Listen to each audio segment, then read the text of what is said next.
தொடர் கனமழையால் செய்யாற்றில் வெள்ளப்பெருக்கு ஏற்பட்டுள்ளது.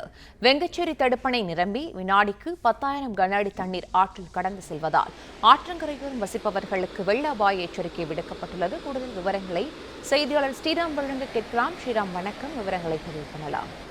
திருவண்ணாமலை மாவட்டம் ஜவ்வாது மலை உள்ளிட்ட பகுதிகளில் கனமழையின் காரணமாக கடந்த சில வாரங்களாக செய்யாற்று பகுதியில் வெள்ளப்பெருக்கு ஏற்பட்டு வருகிறது. திருவண்ணாமலை மாவட்டம் கடந்து பல்வேறு ஊர்களை கடந்து காஞ்சிபுரம் மாவட்டம் பெருநகர் பகுதியிலிருந்து தொடங்குகிறது இந்த செய்யாறு.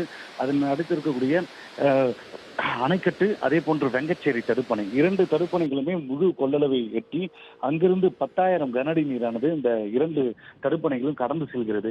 கிட்டத்தட்ட ஒரு வாரமாக கனமழையின் காரணமாக இந்த இரண்டு தடுப்பணைகளும் முழுமையாக நிரம்பியிருந்தாலும் பல்வேறு ஏரிகளுக்கு நீர் திருப்பி விடப்பட்டது. குறிப்பாக உத்திரமேரூர் அணைக்கு ஒரு டிஎம்சி நீர் தேக்கி வைக்கலாம், அந்த ஏரிக்கு திருப்பி விட்டதன் காரணமாக ஒரு 3 நாட்களில் நீரானது நிரம்பியது. தற்போது கடந்த சில தினங்களாக 3,000 கன அடி சென்று கொண்டிருக்கிற நிலையில் தற்போது இன்று காலை முதல் 10,000 கன அடி நீர் செல்கிறது.